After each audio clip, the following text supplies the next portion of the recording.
Hello, Upper Room family.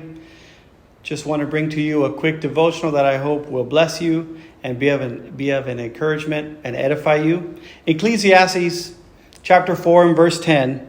If either one of them falls down, one can help the other, the Bible says. But pity anyone who falls and has no one to help them up. I remember a story of a September 11th firefighter who got word that one of his fellow firefighters, one of his best friends, was still under the first attack, under the first tower.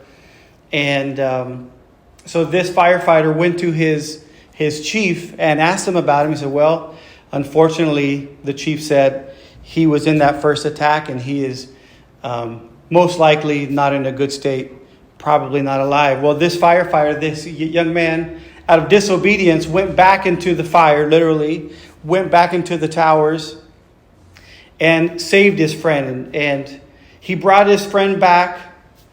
And at this point, he brought him back to the chief and he was holding him there. And at this point, the firefighter had succumbed to his injuries, trying to help others.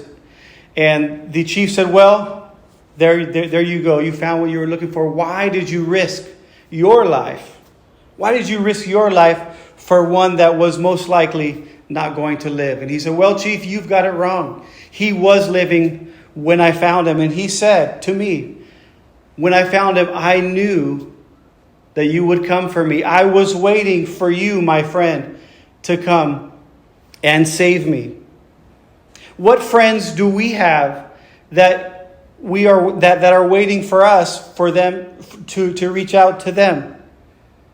What friend do we have that is waiting for us to reach out before one of their relationship dies, or before one of their business dies, or before they lose their job? Maybe they're waiting for you and I just to reach out to them. And as you can tell, I want to talk about friendship here just for a couple minutes, because I believe we are to be a friend to the friendless, and we are to foster our relationships as Christ would have us to do. We are the feet and the hands of Jesus. Before one falls to sin, I knew that you would come and to help save me. I knew that you would invite me. I knew that you would be the one to pray for me. Or behold, before I begin to go back to old relationships that I know won't be beneficial to my life, I knew that you would stand in the gap. And I want to be that person, and I know you do as well, that will stand in the gap for the ones that I love and for my own friends.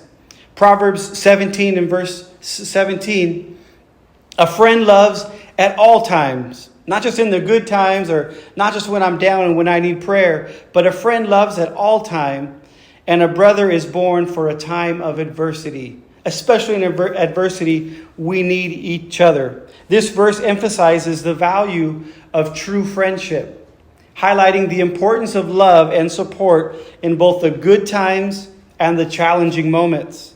It suggests that a genuine friend stands right by your side through thick and thin, offering comfort and help when needed. Ecclesiastes chapter 4 and verse 10, if either of them falls down, one can help the other up. But pity, how sad is it when someone who falls and has no one to help them up. In 1 Peter chapter 4 and verse 8 to 10, above all, love each other deeply, because love covers a multitude of sins. Offer hospitality to one another without grumbling.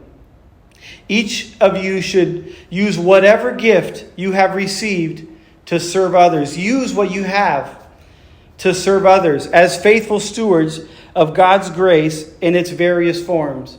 And when we are good stewards with God's grace, I believe He gives us another share of grace and mercy that we so desperately need. So as I close, during these remaining days of prayer and fasting, please take a moment to mobilize your faith. More than just saying I have faith, more than just believing, but putting your faith to action, putting wheels on your faith. I'd like to ask you to do these three things. Number one, pray for your friends. In your time of prayer, pray for your friends. Number 2, contact someone you haven't contacted, you haven't talked to in a while. Whether it's a text or a call, or you're going to invite them out. Go ahead and stir those relationships and just be there for your friend. And number 3, perhaps maybe the most difficult for some, is to make a new friend. Make a new friend that you can invest in, and then they in turn will invest in you. Because if either one of you fall, how great it is that you can help each other up.